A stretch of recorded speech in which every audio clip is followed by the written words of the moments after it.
नमस्कार साथियों, जय हिंद। मैं रविंदर, अलूर पाठशाला में आपका स्वागत है।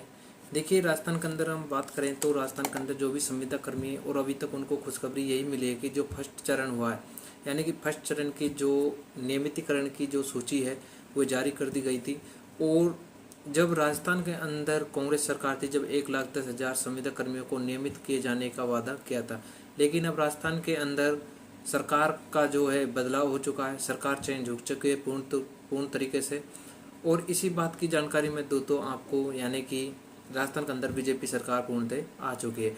अब देखो, जैसे कार्यभार संभाला तो और संविदा कर्मियों के बारे में देखा तो इनके बारे में बताया गया है कि जो भी संविदा कर्मी है, अब इनको परमानेंट किए जाने की बातें बहुत ही जल्द की जाए।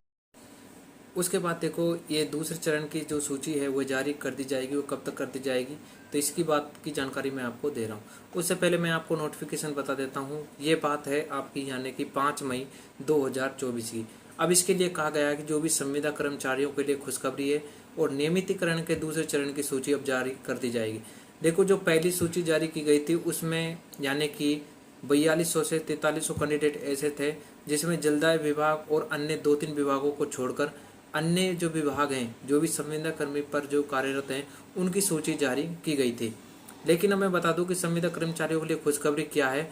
ये आपकी यानी कि 6 मई 2024 के लिए अपडेट है। और नियमितीकरण के लिए दूसरे चरण की सूची अब बहुत ही जल्द जारी कर दी जाएगी। देखिए, जो भी यानी कि सभी संविदा कर्मचारियों के लिए एक गुड न्यूज़ तो यह है कि इसके अनुसार संविदा कर्मियों को तोहफा बहुत ही जल्द मिलने वाला है। और ये तोहफा कर्मचारियों को 5 मई को यानी कि बात इनकी रखी गई थी। अब बता दें कि अब सभी संविदा कर्मचारियों को स्थायी किया जाएगा। इसके अनुसार अब कर्मचारियों को यानी कि मई के महीने में मेडिकल टेस्ट की प्रक्रिया को पूरी कर ली जाएगी।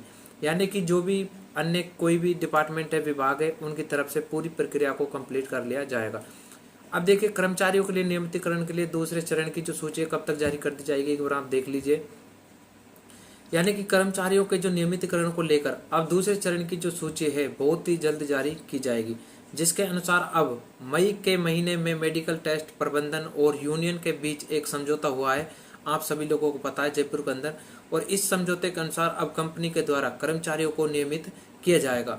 इसके लिए कर्मचारियों के स्थायी होने के लिए दूसरे चरण की जो सूची है वो बहुत ही जल्द जारी की जाएगी। इसके लिए अब कर्मचारियों को नियमित होने की तैयारी जो है पूर्ण तरीके से कर ली गई है। और अब इसके लिए प्रक्रिया अब शुरू होगी। यानी कि मैं बता दूं कि 11 मई 2024 से इसकी जो प्रक्रिया को निरंतर जारी रखा जाएगा और इसकी प्रक्रिया को कंप्लीट कर लिया जाएगा। और मेडिकल का जो परीक्षण है वह विभाग द्वारा पूर्ण किया जाएगा। कुल इसके दौरान में बात करें तो देखो, कुल 27,000 कर्मचारियों में से पहले चरण में 225 कर्मचारियों को नियमित किया जा चुका है। अब दूसरे चरण में देखें, 225 कर्मचारियों को नियमित करने की तैयारी अब शुरू कर दी गई है, जो कि आपकी यानी कि 11 मई तक इसको कंप्लीट कर लिया जाएगा। अब इसके अलावा कोई भी अपडेट आएगी तो मैं आपको सबसे पहले इन्फॉर्म करूंगा। और कोई भी आपके डाउट्स है तो मुझे कमेंट सेक्शन बताएं, ताकि उनका रिप्लाई मैं नेक्स्ट वीडियो में दे सकूं। जय हिंद।